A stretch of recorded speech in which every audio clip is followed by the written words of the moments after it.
Ini sudah Priscilia? Sudah nampak sayang? Sudah, Cip. Oke, sudah. Oke, Priscilia, ini akan menyampaikan materinya, mempresentasikan materinya, materi dari modul 4, menjelajah dunia pustaka.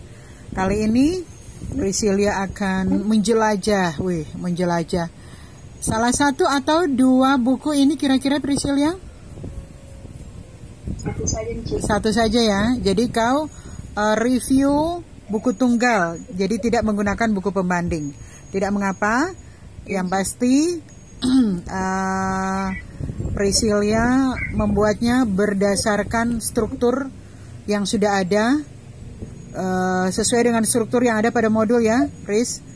Disilakan, Nak. Salam Merdeka Literasi. Baik, terima kasih untuk kesempatan. Sekarang saya akan menjelaskan hasil presentasi saya, yaitu tentang teks ulasan buku. A. Identitas buku. Judul buku Akuntansi Pajak, penulis Insinyur Didik Kumadi MM, penerbit Computerized Tax System, DP and Friends Tax Advisory. Tahun penerbitan tahun 2013, bahasa yang digunakan bahasa Indonesia, jumlah halaman 269 halaman. B. Orientasi. Insinyur Didik Kumadi MM adalah Ketua Program Studi Perpajakan Politeknik PPKP Yogyakarta, sekaligus pimpinan Pusat Pengembangan Ilmu Perpajakan dan Koordinator Keahlian Perpajakan sejak tahun 1999. Beliau aktif mengikuti berbagai pelatihan dan seminar di bidang perpajakan, accounting, auditing, international investment di Yogyakarta, Semarang, dan Surabaya. C. Tafsiran isi.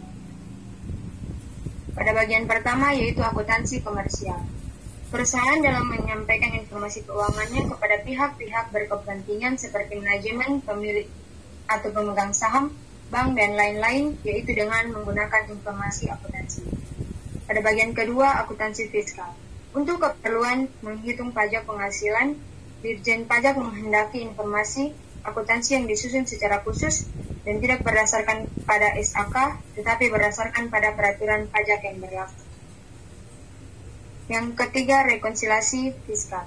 Penyusunan laporan keuangan suatu perusahaan tentu harus disesuaikan dengan peraturan fiskal yang berlaku. Apalagi ketika laporan keuangan tersebut dijadikan dasar untuk membuat SPT PPH yang akan dilaporkan ke kantor pajak.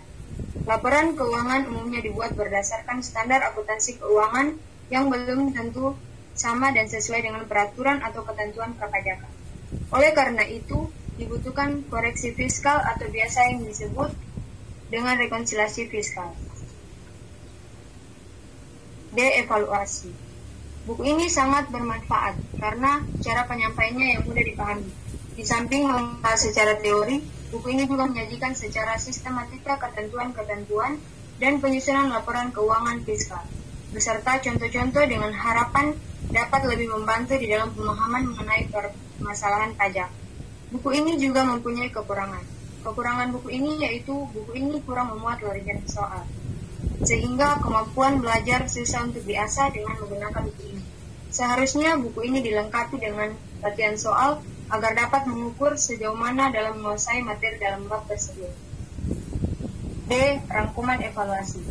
Buku akuntansi pajak ini disusun untuk memberikan kemudahan bagi mahasiswa dalam meningkatkan pengetahuan perpajakan, khususnya masalah penyusunan laporan keuangan fiskal, dan bagi masyarakat yang ingin mempelajari masalah pajak sebagai acuan di dalam pemenuhan kewajiban pajak secara umum. Sekian hasil presentasi saya, ucapkan terima kasih. Salam Merdeka Literasi. Ya, salam Merdeka Literasi, Priscil. Terima kasih, Nak ya.